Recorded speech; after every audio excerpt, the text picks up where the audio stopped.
الحمد لله رب العالمين والعاقبة للمتقين والصلاة والسلام على أشرف الأنبياء والمرسلين أما بعد فأعوذ بالله من الشيطان الرجيم بسم الله الرحمن الرحيم قال الله تبارك وتعالى في قرآن المجيد والفرقان الحميد ربنا افتح بيننا وبين قومنا بالحق صدق الله مولانا العظيم وبلغنا رسوله النبي الكريم أما بعد فأعوذ بالله من الشيطان الرجيم بسم اللہ الرحمن الرحیم بعد از حمد و صلاۃ میرے واجب الاحترام دوستوں بزرگوں عزیزوں، اللہ تعالیٰ کا احسان عظیم ہے کہ اس نے یہ پیارا اور حرمت والا مہینہ ہمیں عطا فرمایا ہے اور نیا سال محرم الحرام ایک مرتبہ پھر ہمیں دیکھنے کی سعادت نصیب فرمائی۔ حضرات محترم، جو آیت کریمہ میں نے آپ کے سامنے پیش کی قرآن مجید فرقان حمید میں رب فرماتا ہے ربنا افتح بیننا وبین قومنا بالحق، اے رب ہمارے ہم میں اور ہماری قوم میں حق فیصلہ کر۔ حضرات محترم، ہمارا موضوع چل رہا تھا امام الانبیاء سید الانبیاء صلی اللہ تعالی علیہ وآلہ وسلم کے پیارے نواسے امام حسین رضی اللہ تعالی عنہ کی شہادت اور اس کے پہلے کے واقعات۔ آج انشاءاللہ یہ جو سلسلہ ہے اس میں پہلے کے واقعات مکمل ہو جائیں گے اور پھر امام رضی اللہ تعالی عنہ کی روانگی اور جب وہ پہنچتے ہیں کربلا میں اور پھر شہادتیں ہوتی ہیں، پھر انشاءاللہ جلد اس کے بارے میں ہم لوگ سننے کی سعادت حاصل کریں گے۔ حضرات محترم، آئیے چھوٹی سی دو تین باتیں آپ کے سامنے پیش کرتا ہوں کہ یزید بندہ کیسا تھا اور اس کی بیعت امام الانبیاء کے نواسے امام عالی مقام امام تشنہ کام امام ہمام امام حسین رضی اللہ تعالیٰ عنہ نے کیوں نہیں کی۔ یزید کے بارے میں مورخین نے جو لکھا ہے وہ یہ لکھا ہے، یزید بن معاویہ ابو خالد اموی یہ بدبخت شخص تھا، اور اس کا جو سانچہ لکھا ہے مورخین نے، سانچہ کیسا لکھا ہے؟ سانچہ یہ لکھا ہے کہ اس نے جو اہل بیت کو شہید کیا وہ سیاہ داغ اپنے ماتھے پہ لگایا ہے، اور وہ ہر زمانے میں ذلیل و رسوا ہوا ہے۔ اور اس کا جو حلیہ لکھا ہے علماء نے مورخین نے، وہ یہ لکھا ہے کہ وہ بدنما بندہ تھا، نہایت ہی موٹا، بدصورت، بدنما، کثیر الشعر۔ کثیر الشعر وہ ہوتا ہے کہ جس کے جسم پر بہت زیادہ بال ہیں، گندا لگے جس کی وجہ سے وہ بد خلق، ہر بندے سے لڑائی جھگڑا، غلط انداز سے بولنا، گندے انداز سے بولنا اس کا طور طریقہ تھا، تند خو، ہر ایک کو پکڑنا جکڑنا، ہر ایک پر ایسے ٹوٹ پڑنا جاہلوں کی طرح، یہ اس کا انداز تھا۔ فاسق و فاجر تھا، شرابی تھا، بدکار تھا، ظالم تھا، بے ادب گستاخ تھا۔ اس سے بڑھ کر اور گستاخی کیا ہوگی کہ اس نے سید عالم صلی اللہ تعالی علیہ وآلہ وسلم کے نواسے، ان کے خاندان کو جو وہ شہید کیا۔ حضرات محترم، یہ ایک ایسا بدبخت بندہ تھا کہ جس نے آقا علیہ الصلوۃ والسلام کے لائے ہوئے دین پر ڈاکہ ڈالا۔ وہ اس طرح کہ اس نے محرمات کے ساتھ نکاح کو جائز قرار دیا، اور جن چیزوں کی دین سے ممانعت تھی کہ ان میں یہ چیزیں آپ جب مسلمان ہوں گے تو یہ کام آپ نہیں کر سکتے، اس نے وہ ساری چیزیں اعلانیہ طور پر رائج کی۔ اور سب سے بڑی بات جو قرآن پاک میں رب تعالیٰ نے سود کے بارے میں فرمایا، سود کو جو رب تعالیٰ نے حرام فرمایا ہے، اس سود کو اس نے حلال کر دیا۔ اور مدینہ طیبہ مکہ مکرمہ زہد اللہ شرفم و تعظیمہ کی بے رحمتی کی، اس میں گھوڑے بنوائے، گھوڑوں نے لید کیے، پیشاب کیے، وہ ساری جو وبال تھا وہ اس بدبخت کے سر میں پڑا۔ اچھا، اس کی بدبختی صرف یہاں تک نہیں، صحابہ کرام کو بھی معلوم تھا کہ یہ بدبخت بندہ ہے۔ صحابہ کرام اس کے دور سے پناہ مانگا کرتے تھے کہ یا اللہ عز و جل ہمیں اس کے دور سے بچا، اس کا دور آنے سے پہلے اس دنیا اس فانی سے ہمیں رخصت فرما لے، اٹھا لے۔ حضرت سیدنا ابو ہریرہ رضی اللہ تعالی عنہ دعا کرتے تھے، کیا دعا کرتے تھے؟ اللہم انی اعوذ بکا،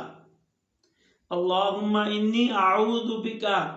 اے میرے رب میں تجھ سے پناہ مانگتا ہوں، من رأس الستین و امارت الصبیان، اے اللہ میں تجھ سے پناہ مانگتا ہوں، کس سے؟ 60 کے آغاز، یہ 60 کا آغاز جو ہے نا، اس میں یزید نے سلطنت سنبھالی تھی، 60 کے آغاز اور لڑکوں کی حکومت سے، کیونکہ جو پیچھے چل رہے تھے وہ بزرگان دین ایسے تھے، صحابہ کرام اور اہل بیت کرام وہ ایسے تھے کہ جن کی عمر بھی اچھی بلی تھی اور ان کی سمجھ بھی بہت زیادہ تھی، اور وہ سیکھے ہوئے سید عالم صلی اللہ تعالی علیہ وآلہ وسلم سے تھے۔ حضرات محترم، اس لیے حضرت ابو ہریرہ رضی اللہ تعالیٰ عنہ دعا کیا کرتے تھے، اور اللہ تعالیٰ نے ان کی دعا کو قبول کیا، اور قبول کیا تو وہ 60 ہجری سے پہلے وصال فرما گئے۔ رویانی نے حضرت دردہ رضی اللہ تعالیٰ عنہ سے ایک حدیث روایت کی ہے، جس کا مضمون یہ ہے کہ حضور اقدس صلی اللہ تعالیٰ علیہ وآلہ وسلم سے سنا انہوں نے کہ حضور علیہ الصلوۃ والسلام نے فرمایا، میری سنت کا پہلا بدلنے والا بنی امیہ کا ایک شخص ہوگا جس کا نام یزید ہے۔ میری سنت کو سب سے پہلے جو بدلے گا وہ بدلے گا کون؟ بنی امیہ کا ایک شخص ہوگا جس کا نام یزید ہے، وہ میری سنت کو سب سے پہلے بدلے گا۔ حضرات محترم، ابو یعلا نے اپنی مسند میں حضرت ابو عبیدہ رضی اللہ تعالی عنہ سے روایت کیا کہ حضور پر نور سید عالم صلی اللہ تعالی علیہ وسلم نے فرمایا، میری امت میں عدل و انصاف قائم رہے گا یہاں تک کہ پہلا رخنہ اندوز یہ ستم بنی امیہ کا ایک شخص ہوگا جس کا نام یزید ہے۔ حضرات محترم، یہ روایات ہمیں پہنچ گئیں کہ جس سے معلوم ہوا کہ یزید انتہائی بدبخت اور ایسا ملعون شخص تھا کہ جس کے بارے میں حضور اکرم نور مجسم شاہ بنی آدم رسول محتشم صلی اللہ تعالی علیہ وآلہ وسلم نے پہلے ہی صحابہ کو، اہل بیت کو خبردار کر رکھا تھا۔ حضرات محترم، اب یہ کیسا ملعون ہے کہ اس نے جیسے ہی دیکھا کہ حضرت امیر معاویہ رضی اللہ تعالی عنہ وفات پا چکے ہیں، اس نے فوراً ہی سلطنت پر قبضہ کر لیا۔ حضرت امیر معاویہ رضی اللہ تعالی عنہ 60 ہجری میں رجب المرجب میں بامقام دمشق آپ لقوہ کے مرض میں مبتلا ہوئے اور اسی میں آپ کی وفات ہو گئی۔ اچھا، یہ یزید کے جو باپ تھے حضرت امیر معاویہ رضی اللہ تعالی عنہ، یزید کے ساتھ کوئی رضی اللہ تعالی عنہ نہیں کہتا۔ کیوں؟ کیونکہ وہ بدبخت تھا، اہل بیت کا شہید کرنے والا تھا، اہل بیت کا قاتل تھا، اور یہ سارا جو معاملہ ہوا اس کے پیچھے جو ہاتھ تھا وہ یزید کا تھا۔ اور جو امام الانبیاء کی اہل بیت کے ساتھ، جس کے ساتھ مودت کا حکم دیا گیا ہے، اگر اس کے ساتھ ظلم کرے گا تو اس کو ظالم ہی شخص یا منافق ہی شخص رضی اللہ تعالیٰ عنہ کہہ سکتا ہے۔ جو محب اہل بیت ہے، جو محب صحابہ ہے، جو آقا علیہ الصلوۃ والسلام کی ذات سے محبت کرنے والا ہے، وہ کبھی بھی یزید کو، ظالم بندے کو رضی اللہ تعالیٰ عنہ نہیں کہے گا۔ حضرات محترم، حضرت امیر معاویہ رضی اللہ تعالیٰ عنہ حضور اکرم صلی اللہ تعالیٰ علیہ وآلہ وسلم سے بے حد محبت کیا کرتے تھے،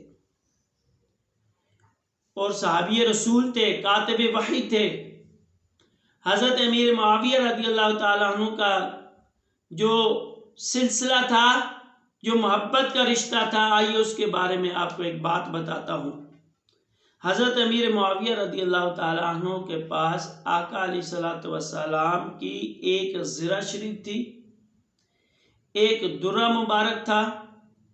ایک قمیض تھی، اور آقا علیہ السلام کے چند موئے مبارک اور ناخن تراشے ہوئے حضرت امیر معاویہ رضی اللہ تعالیٰ عنہ کے پاس موجود تھے، اور وصیت فرما کر فوت ہوئے کہ یہ ساری چیزیں جو ہے آقا علیہ الصلوۃ والسلام کی جو میرے پاس ہیں، ان کو میرے ساتھ قبر میں دفن کرنا ہے۔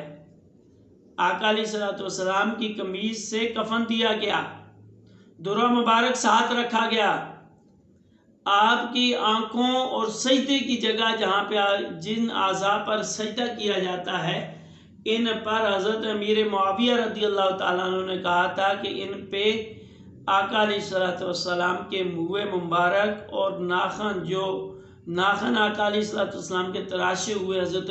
امیر معاویہ رضی اللہ تعالیٰ عنہ کے پاس تھے، انہوں نے کہا کہ یہ چیزیں میرے اعضائے سجدہ کے اوپر رکھنے ہیں، اور رب تعالیٰ سے مجھے یہ امید ہے کہ رب تعالیٰ مجھے انہیں بابرکت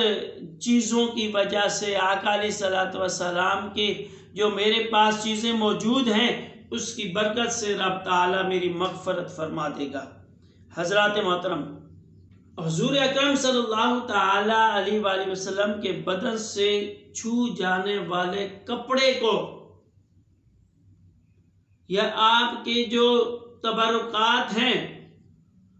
وہ بدن سے چھو جانے والے تبرکات کو حضرت امیر معاویہ رضی اللہ تعالی عنہ نے اتنا محبوب رکھا ہے، تو آپ کی اولاد کے بارے میں حضرت امیر معاویہ کبھی بھی غلط نہیں سوچیں گے۔ یہ سوچ حضرت امیر معاویہ کی دی ہوئی نہیں، یہ یزید کی اپنی نحوست اور اس کی اپنی سوچ ہے۔ وہ لالچی انسان، ایسا لالچ میں گرا ہوا بندہ تھا کہ جس نے سلطنت حاصل کرنے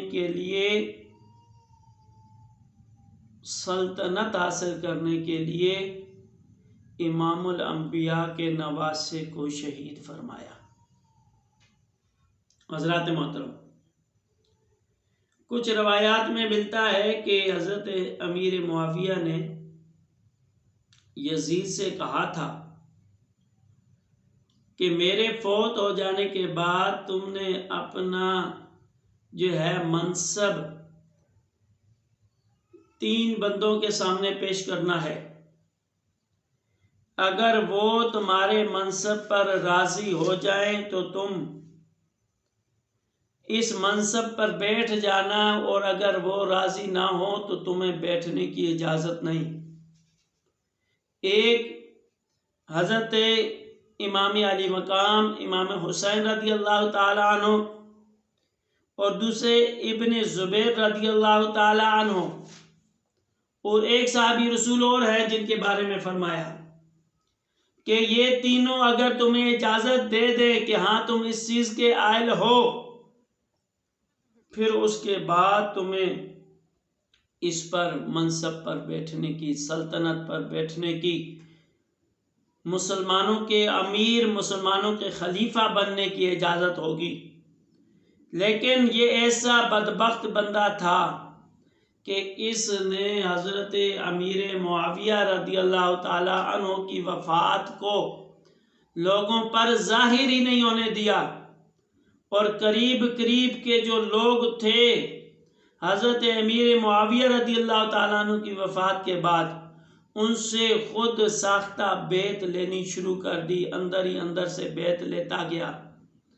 تاکہ میں ایک یکدم اعلان کروں گا تو میرے ساتھ کچھ لوگوں کا ہونا ضروری ہے۔ حضرات محترم، حضرت امیر معاویہ رضی اللہ تعالی عنہ کی وفات کے بعد جب اس نے ظاہر نہ کیا تو مدینہ طیبہ کا عامل، جس کو یزید نے عامل کا مرتبہ دیا ہوا تھا مدینہ منورہ میں، اس کو حکم دیا کہ جاؤ حضرت امام حسین رضی اللہ تعالیٰ عنہ اور ابن زبیر رضی اللہ تعالیٰ عنہ سے بیعت مانگو، یزید کی بیعت لو، میری طرف سے تم، کیونکہ عامل ہو، عمل جو کیا جاتا تھا اس وقت میں یہ عامل کیا کرتے تھے اور کسی ایک کی طرف سے، یعنی کہ جو خلیفہ ہوتے تھے اس کی طرف سے بیعت لیا کرتے تھے۔ اب اس کو بھیجا گیا کہ جاؤ اور تم جا کر حضرت امام حسین اور ابن زبیر رضی اللہ تعالی عنہما سے جا کر بیعت مانگو، کہو کہ یزید امیر بن گیا ہے اور وہ تمہاری بیعت کا طالب ہے کہ تم میری بیعت کرو، اگر تم میری بیعت کرو گے تو یزید کی بیعت ہوگی۔ اب یہ پہنچا امام حسین رضی اللہ تعالیٰ عنہ کے پاس۔ امام حسین رضی اللہ تعالیٰ عنہ نے کیا جواب دیا؟ امام حسین رضی اللہ تعالیٰ عنہ نے فرمایا کہ یزید ایک ظالم شخص ہے اور وہ رب تعالیٰ کی حدودات قیودات پر عمل نہیں کرتا بلکہ اس کی مخالفت کرتا ہے، شرابی ہے، زانی ہے، محرمات سے اس نے نکاح کو جائز قرار دیا ہے اور وہ دین میں رخنہ ڈالنے والا ہے، لہٰذا میں اس کی بیعت نہیں کرتا۔ اب یہ بات کر کر ابن زبیر رضی اللہ تعالیٰ عنہ کے پاس گیا تو جو باتیں امام الانبیاء کے نواسے نے فرمائی تھی وہی حضرت ابن زبیر رضی اللہ تعالیٰ عنہ نے فرمائی۔ اب یہ دونوں سے اسی طرح واپس چلا گیا۔ اب جب یہ واپس گیا تو اس نے جا کے سارا معاملہ خط لکھ کے بھیج دیا۔ جب اس کو پہنچا تو اب کیا ہوا؟ اب اس نے نئے ہتھ کنڈے استعمال کرنے شروع کیے، اور اتنے عرصے میں جب امام الانبیاء کے نواسے نے دیکھا کہ یہ حالات خراب ہو رہے ہیں اور مدینہ منورہ میں جنگ کا سلسلہ بن جائے گا یا اس طرح کے گروہ بن جائیں گے کہ مدینہ منورہ میں خون ریزی کا خطرہ ہو جائے گا، تو امام الانبیاء کے نواسے امام ہمام، امام تشنکام، امام حسین رضی اللہ تعالی عنہ اپنے رفقاء کو لے کر مدینہ منورہ میں آقا علیہ الصلوۃ والسلام کی بارگاہ سے اجازت لے کر مکہ مکرمہ زہد و شرف و تعظیمہ کی طرف آپ روانہ ہو گئے۔ حضرت امام حسین رضی اللہ تعالی عنہ وہاں سے نکلے، آخری مرتبہ حضور نبی کریم رؤوف الرحیم تاجدار مدینہ افضل الصلاۃ و تسلیم کی بارگاہ میں حاضر ہوئے، آہوزاری کی، کیونکہ اب مدینہ کو چھوڑنے کا ٹائم آ چکا تھا، مدینہ کو آخری الوداعی دن گزارنے کے دن تھے، الوداع کر کر مدینے کو چھوڑ کر مکے میں شفٹ ہونے کا ٹائم آ چکا تھا۔ حضرت امام حسین رضی اللہ تعالی عنہ نے بارگاہ رسول خیر الانام صلی اللہ تعالی علیہ وآلہ وسلم کی بارگاہ میں اجازت طلب کی، سلام عرض کیا، اور مدینہ منورہ کا شہنشاہ، امام الانبیاء کا نواسہ، جنت کے نوجوانوں کا سردار جو مدینہ منورہ میں چلتے تھے تو صحابہ دیکھ کر خوش ہو جایا کرتے تھے، جو مدینہ منورہ میں چلتے تھے صحابہ ان کے قدم بوسیاں کیا کرتے تھے، ہاتھ چوما کرتے تھے۔ آج وہ شہزادہ مدینے کو چھوڑ کر، اپنے نانے کے گھر کو چھوڑ کر، اپنی وہ یادیں چھوڑ کر، بلکہ ان کو پیچھے چھوڑ کر امام الانبیاء کا وہ نواسہ مکہ مکرمہ زہد اللہ صرفم و تعظیمہ کی طرف روانہ ہو گئے۔ حضرات محترم، اب یہ سلسلہ جو تھا کوفیوں کا، کوفی جو تھے انہوں نے حضرت امیر معاویہ رضی اللہ تعالی عنہ کے دور سے ہی حضرت امام حسین رضی اللہ تعالی عنہ کو چٹھیاں بھیجنا شروع کر دی تھیں کہ ہم آپ کی بیعت کرنا چاہتے ہیں۔ یہ کوفہ والے مشہور تھے کہ یہ مولا علی کرم اللہ تعالی وجہ الکریم سے زیادہ محبت کرتے ہیں، تو انہوں نے امام الشہیدین، امام المتقین امام حسین رضی اللہ تعالی عنہ سے عرض کرنے لگے کہ حضور آپ آئیں، ہم آپ کے ہاتھ پر بیعت کرنا چاہتے ہیں۔ حضرت امام حسین رضی اللہ تعالی عنہ نے حضرت امیر معاویہ رضی اللہ تعالی عنہ کے دور سے منع فرما دیا، کہا کہ وہ مسلمانوں کے امیر ہیں، مسلمانوں کے متفق کا جو ہے وہ امیر ہیں، خلیفہ ہیں، اسی لیے ان کے دور میں تم سے بیعت نہیں لے سکتا۔ انکار کر دیا، واضح انکار کر دیا، اور انہوں نے جو تشریف آوری کی درخواستیں بھیجی تھی وہ درخواستیں انہوں نے رد کر دی۔ اب جب امیر المومنین حضرت امیر معاویہ رضی اللہ تعالی عنہ کی وفات ہوئی اور کوفہ والوں کو جب خبر ہو گئی کہ حضرت امیر معاویہ فوت ہو چکے ہیں، تو انہوں نے پھر امام الانبیاء صلی اللہ تعالی علیہ وآلہ وسلم کے نواسے حضرت امام حسین رضی اللہ تعالی عنہ کو چٹھیاں لکھنا شروع کی، خط لکھنے شروع کیے۔ کچھ مورخین نے لکھا کہ یہ چٹھیاں 150 تھی، کچھ مورخین نے اتنے تک لکھا کہ اتنی چٹھیاں آئیں کہ 3 توڑے بھر گئے ان چٹھیوں کے۔ وہ چٹھیاں اتنی زیادہ تھیں۔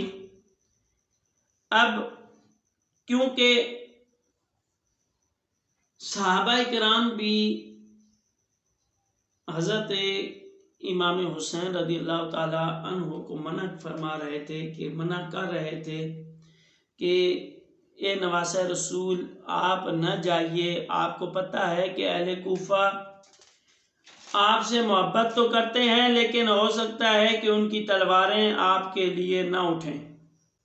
اور یہ خبر پہلے ہی امام حسین رضی اللہ تعالیٰ عنہ کو موصول تھی کہ اہل کوفہ جو ہیں یہ بے وفائی کرتے ہیں، اور دوسری بات یہ تھی کہ امام حسین رضی اللہ تعالی عنہ کی یہ جو شہادت کی خبر تھی یہ تو پہلے سے مشہور تھی، یہ پہلے بھی آپ سن چکے ہیں۔ اور دوسری بات یہ ہے کہ جب اتنی زیادہ چٹھیاں آئیں تو کئی چٹھیوں پہ یہ لکھا ہوا تھا کہ اے امام صاحب اگر آپ نہیں آتے اور بروز قیامت ہم سے پوچھا گیا کہ تم نے فاسق و فاجر کی بیعت کیوں کی ہے، تو ہم کہہ دیں گے کہ ہم نے نواسہ رسول امام حسین رضی اللہ تعالی عنہ کی بارگاہ میں عرض کی تھی، انہیں چٹھیاں بھیجی تھیں اور کہا تھا کہ ہمارے ایمان کو بچا لیں، ہم آپ کے ہاتھ پر بیعت کریں گے، آپ آئیں، ہم آپ کا ساتھ دیں گے، اور یزید کے ہم خلاف ہیں، ہم اس سے بیعت نہیں کرتے۔ امام حسین کے ذہن میں یہ بات چل رہی تھی کہ اگر بروز قیامت رب تعالیٰ نے مجھ سے یہ پوچھ لیا کہ یہ تو تمہاری بیعت کرنا چاہتے تھے، تم نے ان سے بیعت کیوں نہ لی؟ ان کو کافر، فاسق و فاجر کے ہاتھ پر کیوں چھوڑ دیا؟ ان پر ظلم و ستم کیوں ہونے دیا؟ امام الانبیاء کے نواسے امام حسین کے جو دماغ میں تھی وہ یہ بات کٹک رہی تھی، اور جن صحابہ نے منع کیا ان میں سے حضرت ابن عباس رضی اللہ تعالیٰ عنہ، حضرت ابن عمر رضی اللہ تعالیٰ عنہ، حضرت جابر رضی اللہ تعالیٰ عنہ، حضرت ابو سعید رضی اللہ تعالیٰ عنہ اور حضرت ابو واقد لیثی رحمۃ اللہ علیہ ورضی اللہ تعالیٰ عنہم، یہ صحابہ کرام تھے جنہوں نے حضور علیہ السلام کے نواسے حضرت امام حسین کو منع فرمایا، کہتے تھے کہ اے نواسہ رسول وہ تمہارا ساتھ نہیں دیں گے، ان کی بے وفائی مشہور ہے، آپ کرم فرمائیں، آپ تشریف نہ لے جائیں۔ امام علی مقام رضی اللہ تعالی عنہ نے حجت کے لیے اور حجت قائم کرنے کے لیے یہ منصوبہ بنایا کہ آپ حضرت مسلم بن عقیل رضی اللہ تعالی عنہ کو بھیجیں گے، یہ وہاں کے حالات کا جائزہ لیں گے اور اپنا نائب بنا کر بھیجیں گے، وہاں کے حالات کا جائزہ لیں گے، اگر حالات بہتر ہوئے، قابل توجہ ہوئے، قابل اہتمام ہوئے، قابل اطمینان ہوئے تو پھر امام الانبیاء کے نواسے امام حسین رضی اللہ تعالی عنہ تشریف لے جائیں گے۔ اب یہ حضرت مسلم بن عقیل رضی اللہ تعالی عنہ حضرت امام علی مقام رضی اللہ تعالی عنہ کے نائب بن کر کوفہ کی طرف روانہ ہو گئے۔ حضرت مسلم بن عقیل رضی اللہ تعالیٰ عنہ کے دو چھوٹے بیٹے تھے، وہ آپ رضی اللہ تعالیٰ عنہ سے بہت محبت کیا کرتے تھے، ایک کا نام محمد اور دوسرے کا نام ابراہیم تھا۔ اب یہ دونوں شہزادوں کو ساتھ لے کر کوفہ پہنچے اور مختار بن ابی عبید کے گھر میں قیام فرمایا۔ حضرت مسلم بن عقیل رضی اللہ تعالیٰ عنہ نے جب وہاں پر قیام فرمایا تو لوگ جوک در جوک آنا شروع ہو گئے، لوگوں کو پتہ چل گیا کہ یہ امام حسین رضی اللہ تعالیٰ عنہ کے نائب بن کر تشریف لائے ہیں، امام حسین نے ان کو اپنی طرف سے مقرر فرمایا ہے، ہم سب نے ان کی بیعت کرنی ہے، یہ مطمئن ہوں گے تو امام مقام امام حسین رضی اللہ تعالیٰ عنہ کو بلائیں گے، امام حسین تشریف لے آئیں گے۔ اب ان کی بیعت کے لیے لوگ جوک در جوک آنے لگے۔ پہلے دن کی پروگرس یہ تھی کہ 12,000 لوگوں نے آپ کے ہاتھ پر بیعت کی۔ آپ رضی اللہ تعالیٰ عنہ کے ہاتھ پر پہلے دن کی جو بیعت کرنے والے تھے وہ 12,000 تھے، ان سب نے بیعت کی اور امام مسلم بن عقیل رضی اللہ تعالیٰ عنہ خوش ہو گئے کہ یہ اچھی تعداد ہے تو واقعی یہ امام حسین کا ساتھ دیں گے اور یہ امام حسین سے بے وفائی نہیں کریں گے، امام حسین رضی اللہ تعالیٰ عنہ کا ساتھ دیں گے۔ اس وجہ سے حضرت امام مسلم بن عقیل رضی اللہ تعالیٰ عنہ نے حضرت امام حسین رضی اللہ تعالیٰ عنہ کو خط لکھ بھیجا، عرض کی کہ اے امام صاحب، اے امام حسین رضی اللہ تعالیٰ عنہ، یہاں کے لوگ آپ کے دیدار کے مشتاق ہیں، آپ سے محبت کرتے ہیں، والہانہ پیار کرتے ہیں اور جوک در جوک آ کر بیعت کر رہے ہیں اور قسمیں اور وعدے کر رہے ہیں کہ آپ کا ساتھ دیں گے۔ آپ تشریف لے آئیں، جہاں کے لوگ آپ کے دیدار کے مشتاق ہیں۔ حضرت امام مسلم بن عقیل رضی اللہ تعالی عنہ نے ادھر سے خط روانہ کیا، ادھر سے امام حسین کو خط گیا اور ادھر سے کچھ شکی، بدبخت، بدنہاد، بد کردار لوگوں نے، جن کے ناموں میں سے دو نام ایسے ہیں، مسلم بن یزید حضرمی اور عمارہ بن ولید بن عقبہ، ان دونوں نے خط لکھا یزید کو کہ تم نے یہاں کا نرم گورنر بنایا ہوا ہے۔ حضرت نعمان بن بشیر رضی اللہ تعالیٰ عنہ صحابی رسول تھے جو اس وقت گورنر تھے وہاں پہ۔ آپ نے نرم انسان کو گورنر بنایا ہوا ہے، اور امام حسین رضی اللہ تعالیٰ عنہ نے حضرت مسلم بن عقیل رضی اللہ تعالیٰ عنہ کو اپنا نائب بنا کر یہاں پہ بھیجا ہوا ہے کوفہ میں، اور لوگ جوگ در جوگ اتنی تعداد میں ان کے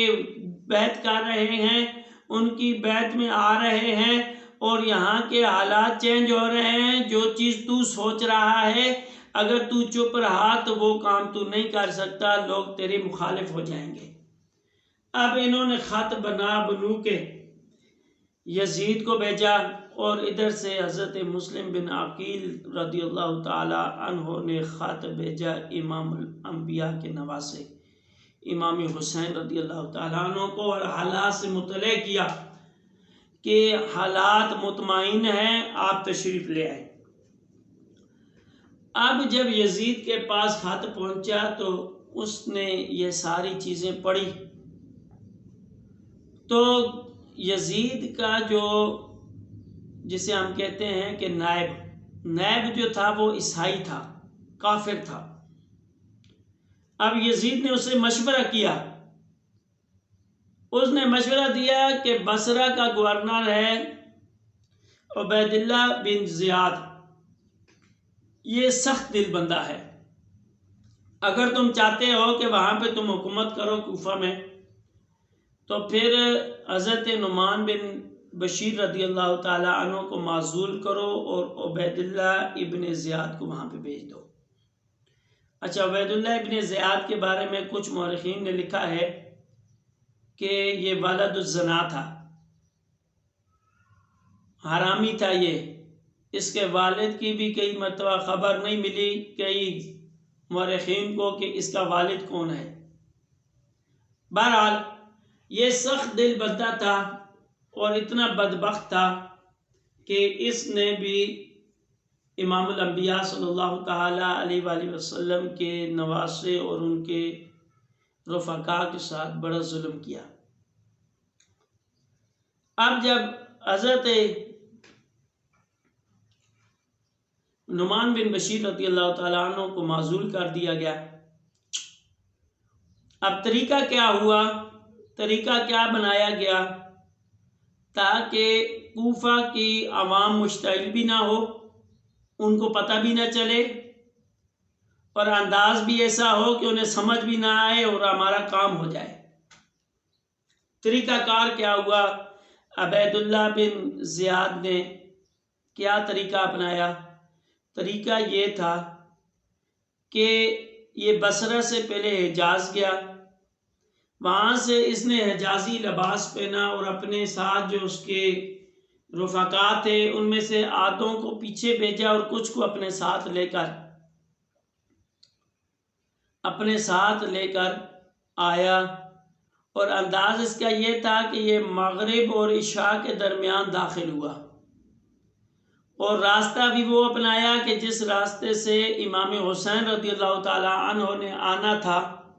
حجاز کی طرف سے آیا، اور لباس بھی حجازی پہن کے آیا کہ لوگ سمجھیں کہ حضرت امام حسین رضی اللہ تعالی عنہ تشریف لے آئے ہیں۔ اب جب یہ کوفہ میں داخل ہوا تو جیسے ہی یہ اندھیرے میں داخل ہوا تو لوگوں کو لگا کہ امام حسین رضی اللہ تعالی عنہ تشریف لائے ہیں۔ لوگوں نے مرحبا مرحبا یا ابن رسول اللہ صلی اللہ تعالیٰ علیہ وآلہ وسلم مرحبا، یہ نعرے لگانے شروع کر دیے۔ اب یہ نعرے لگا رہے تھے اور یہ شکی بدبخت انسان یہ دیکھ رہا تھا کہ کون کون نعرے لگا رہا ہے، کون ہے جو امام الانبیاء صلی اللہ تعالی وسلم کے نواسے سے زیادہ محبت کرتا ہے۔ اب اس نے دیکھا لوگوں کو، کئی لوگوں نے لکھا ہے کہ اس نے سلام کا لوگوں کا جواب ہی نہیں دیا، اور اس نے اسی طرح کا خول اوپر سے اپنے آپ کو ایسے لپیٹا ہوا تھا کہ لوگوں کو نظر ہی نہ آیا کہ یہ امام حسین رضی اللہ تعالیٰ عنہ ہے یا یہ ابن زیاد بدبخت ہے۔ بہرحال جب یہ اس کا قافلہ گیا تو یہ گورنر ہاؤس دارالامارت میں داخل ہوا۔ بجائے امام مسلم بن عقیل رضی اللہ تعالیٰ عنہ جہاں تھے وہاں نہیں گیا بلکہ اس طرف گیا۔ جب یہ داخل ہوا تو لوگ سمجھ گئے کہ یہ حضرت امام حسین نہیں تھے بلکہ یہ تو ہمیں دھوکہ دیا گیا ہے، یہ تو ابن زیاد ملعون پہنچ گیا ہے۔ اب جب یہ پہنچا، اس نے دیکھے حالات، تو اس نے وہاں کے امراء کو بلایا، جو امیر بندے تھے، جو قبیلوں کے سردار تھے، اس نے ان سب کو بلایا اور بلا کر اپنے پاس دارالامارت میں قید کر لیا۔ اب حضرت مسلم بن عقیل رضی اللہ تعالی عنہ کے بعد پاس آہستہ آہستہ عوام بڑھتے 40,000 کی تعداد حضرت مسلم بن عقیل رضی اللہ تعالی عنہ کی بیعت کر چکی تھی۔ اب جب اس نے دیکھا کہ یہ 40,000 کو کیسے توڑنا ہے، اس نے یہ سارے امراء کو بھیجا دارالامارت کی چھت پر۔ جب حضرت مسلم بن عقیل کو پتہ چلا کہ یہ اس طرح کا معاملہ ہو چکا ہے تو حضرت مسلم بن عقیل نے کوفہ کے گورنر ہاؤس یعنی کہ دارالامارت جو تھا اس کا محاصرہ کر لیا، اپنی فوجوں کو لگا دیا ارد گرد۔ اب جب فوجیں وہاں پہ ارد گرد لگ گئی تو انہوں نے اب سوچا کہ اب کیا کیا جائے۔ اگر اس وقت حضرت مسلم بن عقیل حکم فرما دیتے تو دارالامارت کی اینٹ سے اینٹ بڑھ جاتی اور یہ سارے جو تھے یہ پکڑے جاتے اور ابن زیاد بدنہاد بد کردار انسان یہ قتل ہو جاتا۔ لیکن حضرت مسلم بن عقیل رضی اللہ تعالی عنہ کا نظریہ یہ تھا کہ ہم نے صلح سے کام کرنا ہے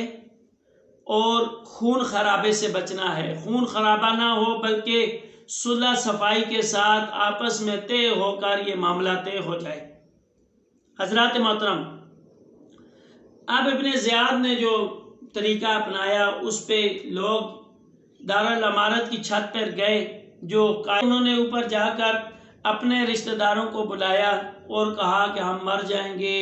ہمارے خاندان والے تمہیں معاف نہیں کریں گے، تم ہمارا خون اپنے ساتھ لینا چاہتے ہو، یہ تو بدبخت بندہ ہے، اس نے تو ہمیں مار دینا ہے، قتل کر دینا ہے، تم ایسے کرو حضرت مسلم بن عقیل رضی اللہ تعالیٰ عنہ کا ساتھ چھوڑ دو۔ اس طرح آہستہ آہستہ لشکر تو جو تھا وہ بکھرنا شروع ہو گیا۔ کچھ لوگ ان لوگوں کے باتوں میں آ گئے اور اس طرح حضرت مسلم بن عقیل رضی اللہ تعالیٰ عنہ کا ساتھ چھوڑنا شروع کر دیا، اور آہستہ زور کی نماز میں کم تھے بندے۔ جب مغرب کی نماز کا ٹائم آیا تو مورخین نے لکھا ہے کہ 500 لوگ تھے جنہوں نے حضرت مسلم بن عقیل رضی اللہ تعالی عنہ کے ساتھ نماز کا ارادہ کیا، نماز کی نیت کی۔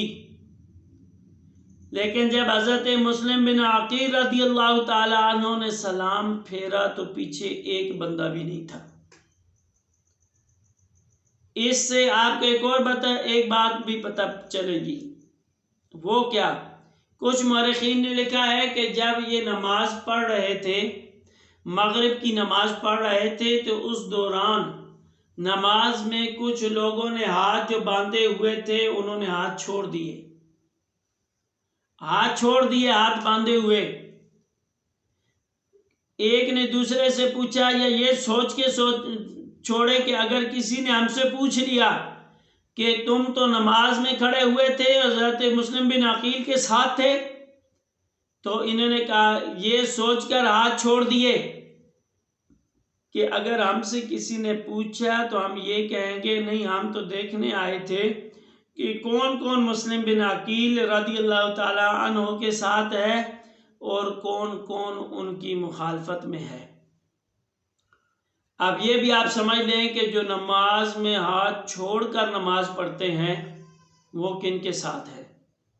حضرات محترم، بہرحال حضرت مسلم بن عقیل رضی اللہ تعالی عنہ سے جب ان سب نے ناطہ توڑ دیا، سارے یزید کے ماننے والے بن گئے، ابن زیاد کے جولی میں جا بیٹھے اور حضرت مسلم بن عقیل کو چھوڑ دیا، جو قسمیں، جو وعدے، جو بیعتیں کی تھیں وہ بیعتیں کر کر مکر گئے تھے۔ جو صحابہ نے کہا تھا کہ یہ کوفی جو ہیں یہ لا یوفی ہیں، یہ امام علی مقام کا ساتھ نہیں دیں گے، اسی لیے امام علی مقام امام حسین رضی اللہ تعالی عنہ کو کبار صحابہ کرام منع فرما رہے تھے کہ آپ نہ جائیں، اور یہ تو نائب بنا کر بھیجے تھے، تو ان کے ساتھ کیا ظلم ہو رہا ہے۔ اب یہ سارے بندے چھوڑ گئے۔ جب انہوں نے ساتھ چھوڑا تو حضرت مسلم بن عقیل بھوکے پیاسے وہاں سے نکلے، کوفی کی گلیوں میں پھر رہے تھے کہ آپ کو سارے گھر بند ہو گئے اور ایک گھر کا دروازہ کھلا ہوا تھا۔ یہ طوع نامی عورت تھی جس کا دروازہ کھلا ہوا تھا، اور وہ دروازے پہ بیٹھی ہوئی تھی، اپنے بیٹے کے آنے کا انتظار کر رہی تھی کہ میرا بیٹا آئے گا تو ہم دروازہ بند کریں گے، ہم بھی اندر چلے جائیں گے۔ اچھا، یہ کوفہ والے کیسے تھے؟ انہوں نے اپنے گھر والوں کے، اپنے مردوں کو بلایا اندر اور دروازے بند کر دیے۔ یہ یزید کے دور ہے، حالات سخت ہیں، ہم امام حسین کا ساتھ نہیں دیتے، ہمارے بچے مارے جائیں گے، ہم قتل ہو جائیں گے۔ انبیاء صلی اللہ تعالی علیہ وآلہ وسلم کے نواسے کا ساتھ تو اس وقت بھی لوگ چھوڑ گئے تھے۔ حضرات محترم، اب طوع نامی عورت کے دروازے پر حضرت مسلم بن عقیل پہنچے، سلام کیا۔ اس عورت نے آپ کو جواب دیا اور کہا بیٹا کیوں پھر رہے ہو، حالات بڑے خراب ہیں، حالات سخت ہیں، تم کیوں گلیوں میں اس طرح پھر رہے ہو؟ ایسا نہ ہو کہ تمہیں قتل کر دیا جائے، کیوں اس طرح پھر رہے ہو، اپنے گھر جاؤ۔ حضرت مسلم بن عقیل رضی اللہ تعالی عنہ نے ان سے پانی طلب کیا، انہوں نے پانی پلایا۔ حضرت مسلم بن عقیل رضی اللہ تعالی عنہ وہاں بیٹھ گئے۔ اس عورت نے 2-3 مرتبہ پھر یہی بات کہی تو حضرت مسلم بن عقیل رضی اللہ تعالی عنہ نے کہا کہ میں اہل بیت میں سے ہوں اور مدینہ منورہ سے آیا ہوں، میرا نام مسلم بن عقیل ہے، امام حسین کا نائب بن کر آیا ہوں، اور کوفہ والوں نے بے وفائی کر دی۔ تو یہ طوع نامی جو عورت تھی یہ اہل بیت سے بہت محبت کرنے والی تھی۔ اس نے حضرت مسلم بن عقیل رضی اللہ تعالیٰ عنہ کو اپنے گھر میں لے گئی، انہیں کہا کہ یہ میری خوش قسمتی ہے کہ میرے گھر امام الانبیاء صلی اللہ تعالی علیہ وآلہ وسلم کے خاندان میں سے ایک فرد میرا مہمان ہے، لیکن اس کا بیٹا جو تھا وہ بدبخت تھا، ابن زیاد کا گرگا تھا، خبرگیر تھا، مخبر تھا۔ اب جب یہ اپنے گھر پہنچا، محمد بن اشعث اس کا نام تھا، یہ اپنے گھر پہنچا تو اس کی ماں نے اسے کہا کہ ہماری خوش قسمتی ہے کہ آج خاندان رسول صلی اللہ تعالی علیہ وآلہ وسلم کا ایک فرد ہمارا مہمان ہے۔ اب جب اس نے دیکھا کہ یہ حضرت مسلم بن عقیل جس کو ہم پورے کوفہ میں ڈھونڈ رہے ہیں یہ تو میرے گھر موجود ہے، اب اس نے کیا کیا، جیسے جیسے ہوئی اس نے رات گزاری، صبح اس نے جا کر ابن زیاد بدنہاد بد کردار کو جا کے بتایا کہ حضرت مسلم بن عقیل رضی اللہ تعالیٰ عنہ میرے گھر موجود ہیں۔ اب اس بدنہاد نے کیا کیا، اس نے کوتوال کوفہ اور محمد بن اشعث اور کچھ سپاہیوں کو بھیجا کہ جا کے حضرت مسلم بن عقیل رضی اللہ تعالیٰ عنہ کو پکڑ کر میرے پاس لے آؤ، یا ان کے ساتھ جنگ کرو، لڑائی کرو، ان کے ساتھ ان کو قتل کرو، شہید کرو اور میرے پاس ان کا سر لے کے آؤ۔ اب کیا ہوا، یہ گئے، انہوں نے جا کے حضرت مسلم بن عقیل رضی اللہ تعالیٰ عنہ کے ساتھ لڑائی کی، کیونکہ یہ خون نبی تھا، اہل بیت میں سے تھے، تو یہ اس طرح ان پورے ایک طرف 150 کا لشکر، 150 کا گروہ اور 2 بندے وہ، یہ مل کے ایک بندے کے ساتھ لڑ رہے ہیں، حضرت مسلم بن عقیل رضی اللہ تعالیٰ عنہ کے ساتھ۔ انہوں نے ان کا مقابلہ کیا اور اچھے طریقے سے مقابلہ کیا، کئیوں کو انہوں نے واصل جہنم کیا، کئیوں کو زخمی کیا، اور ان کے پاس اور نہیں بن پڑا تو یہ چھت پہ چڑھ گئے اور ادھر سے ان پر وار کرنے لگے۔ حضرت مسلم بن عقیل رضی اللہ تعالیٰ عنہ کافی زخمی ہو گئے، تو اب انہوں نے کیا کیا کہ یہ تو ہمارے ہاتھ نہیں آ رہے، ان پر تو ہم قابو نہیں پا رہے، تو انہوں نے کہا کہ ایسے کرتے ہیں ابن زیاد کے پاس چلتے ہیں، ہو سکتا ہے صلح کو کوئی طریقہ نکل آئے۔ حضرت مسلم بن عقیل رضی اللہ تعالیٰ عنہ نے کہا کہ میں تو پہلے بھی یہی چاہتا تھا، میرے پاس تو 40,000 کا لشکر ہو گیا تھا، اگر میں ان کو ایک اشارہ کر دیتا تو ابن زیاد بھی مارا جاتا اور تم لوگ بھی سارے مارے جاتے، تو میں تو پہلے ہی صلح کا قائل ہوں، صلح کی طرف آنا چاہ رہا تھا، تو آئیے چلتے ہیں۔ اب ابن زیاد بدنہاد بد کردار نے، یہ 2 بندے اس نے ننگی تلواریں لے کر دارالامارت کے دروازے پہ کھڑے کیے ہوئے تھے کہ جیسے ہی حضرت مسلم بن عقیل اندر داخل ہوں انہیں وہیں پہ قتل کر دیا جائے، شہید کر دیا جائے۔ اس کے بارے میں مورخین کی 2 رائے ملتی ہیں۔ ایک تو یہ کہ جیسے ہی حضرت مسلم بن عقیل رضی اللہ تعالیٰ عنہ داخل ہوئے، ان 2 بندوں نے حضرت مسلم بن عقیل رضی اللہ تعالیٰ عنہ پر وار کیا اور وہیں پہ انہیں شہید کر دیا، اور ان کی شہادت ان کے 2 بیٹے سامنے کھڑے ہوئے ہو کر دیکھ رہے تھے، اور انہی کے سامنے ان کے والد گرامی کو شہید کیا گیا، اور اس کے بعد ظلم و ستم کے ساتھ ان کے 2 بیٹوں کو بھی شہید کر دیا گیا۔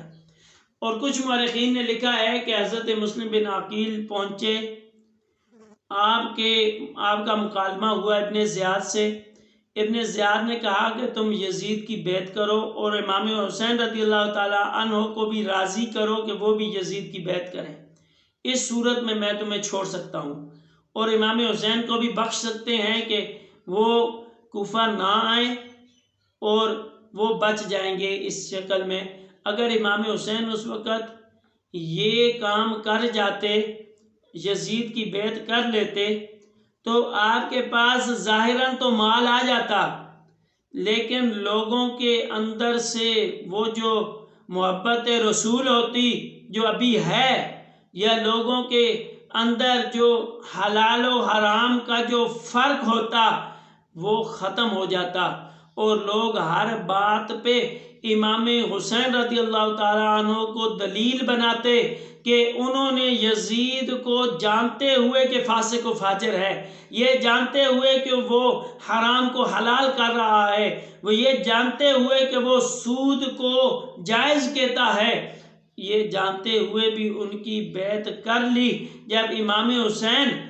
آقا علیہ الصلوۃ والسلام کے نواسے یہ کام کر سکتے ہیں تو ہمارے لیے کیا منع ہے، ہم کیوں رکیں، ہمارے لیے وہ دلیل ہے۔ حضرات محترم، یہ باتیں حضرت امام حسین کے دماغ میں تھیں، ذہن میں تھیں، اس لیے امام حسین رضی اللہ تعالیٰ عنہ نے یزید کی بیعت نہ کی۔ اب کیا ہوا، اب یہ کچھ مورخین نے لکھا ہے کہ جب انہیں کہا گیا کہ تم نے خود بھی بیعت کرنی ہے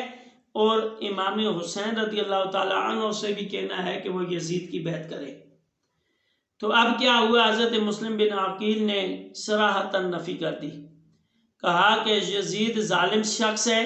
امام حسین نے پہلے بھی اسی وجہ سے ان کی بیعت نہیں کی اور آئندہ بھی نہیں کریں گے، اور میں بھی نہیں کرنا چاہتا، تمہارے دل میں جو آتا ہے تم کرو۔ اب کیا ہوا، اب حضرت مسلم بن عقیل کو دارالامارت کی چھت پر لے گئے اور کچھ بدبخت لوگوں نے ابن زیاد کے کہنے پر حضرت مسلم بن عقیل کو دارالامارت کی چھت سے نیچے گرایا اور حضرت مسلم بن عقیل رضی اللہ تعالی عنہ نیچے گرے، آپ کی ہڈیاں چور و چور ہو گئی اور گرتے ہی آپ نے جام شہادت نوش فرما لیا، انا للہ و انا الیہ راجعون۔ اب وفات سے پہلے حضرت مسلم بن عقیل نے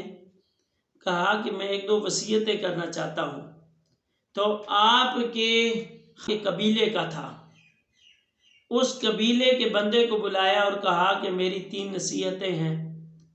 ایک تو یہ کہ امام حسین رضی اللہ تعالیٰ عنہ کو کسی ذریعے سے مطلع کریں کہ میرے ساتھ یہ معاملہ ہوا ہے، آپ تشریف نہ لے کے آئیں، کوفہ والے آپ کا ساتھ نہیں دیں گے، اور دوسرا یہ کہ میری یہ چیزیں جو ہے زرہ، گھوڑا، تلوار، یہ میرے گھر تک پہنچا دیں، اور تیسری میری وصیت یہ ہے کہ جب مجھے شہید کر دیا جائے تو مجھے ایک جگہ قبر بنا کر مجھے وہاں پر دفن کر دیا جائے، تاکہ میری جو ہے وہ میت جو ہے، میرا جسم جو ہے وہ ذلت کا نشانہ نہ بنے۔ حضرات محترم، اب یہ کیونکہ بندہ جس کو حضرت مسلم بن عقیل نے بتایا تھا، یہ بندہ ابن زیاد سے ملا ہوا تھا، یزید سے ملا ہوا تھا، اس نے کیونکہ راز جو ہوتا ہے وہ دل میں رکھے جاتے ہیں اور اگر عمل کر سکے تو اس پر عمل کیا جاتا ہے، اس نے وہ راز سیدھا جا کے ابن زیاد بدنہاد کو بتا دیا، اور وہ حضرت مسلم بن عقیل کے سامنے ہنس ہنس کے کہہ رہا تھا کہ جس بندے کو تو نے راز بتائے ہیں تو وہ تیرا تو رازدان بھی نہیں، اس نے تو راز بھی مجھے بتا دیے ہیں، اور یہ سن لے کہ ہم تیری لاش کو کوفے کے چوک پر لٹکائیں گے، اسے چیلے اور کوے کھائیں گے، اور تمہیں جو ہے وہ قبر نہیں دیں گے، قبر نہیں نصیب ہوگی، اور حضرت امام حسین رضی اللہ تعالیٰ عنہ کو منع کا کہہ رہے ہو، تو ہم اسے بلائیں گے، انہیں بلائیں گے، یہاں پہ وہ آئیں گے، اور ہم اگر وہ یزید کی بیعت نہیں کرتے تو ان کے ساتھ بھی یہی سلوک کریں گے جو تمہارے ساتھ کیا ہے۔ حضرات محترم، اور تیسری بات یہ کہ جو تم کہہ رہے ہو کہ میری تلوار، میرا گھوڑا، میری زرہ یہ میرے گھر والوں تک پہنچا دیں، یہ ہم آپس میں تقسیم کریں گے، یہ ہم آپس میں تقسیم کریں گے، یہ تیرے گھر نہیں پہنچواتے۔ حضرات محترم، بہرحال حضرت مسلم بن عقیل رضی اللہ تعالیٰ عنہ امام الانبیاء کے نواسے امام حسین رضی اللہ تعالیٰ عنہ کے نائب بن کر کوفہ میں تشریف لائے، اور کوفیوں نے آپ کے ساتھ جو ہے وہ بے وفائی کی اور خاندان نبوت صلی اللہ تعالیٰ علیہ وآلہ وسلم کے اس چراغ کو بجھا دیا۔ اللہ تعالیٰ ان کے صدقے میں ہماری مغفرت فرمائے اور ہمیں شہدائے کربلا، امام حسین اور ان کے رفقا اور حضرت مسلم بن عقیل رضی اللہ تعالیٰ عنہ کے جو جرأت اور بہادری ہے، جو انہوں نے دین کے جو باتیں تھیں اس پر عمل کر کے ثابت قدم رہ کر جو دکھایا ہے، ہمیں اس پر عمل کرنے کی توفیق عطا فرمائے اور لوگوں کو اس طرح واقعہ کربلا پیش کرنے کی توفیق عطا فرمائے کہ جس طرح ہمارے امام الانبیاء کے نواسے نہ تو مجبور تھے اور نہ ہی ایسے تھے کہ ان کے پاس کچھ نہ تھا، بلکہ ان کے پاس سب کچھ تھا، انہوں نے رائے خدا عز و جل و صلی اللہ تعالیٰ علیہ وآلہ وسلم میں وہ نثار کر کر اپنی قربانی کو ثابت کیا، اپنی قربانی کو پیش کیا۔ وما علیہ الا البلاغ المبین۔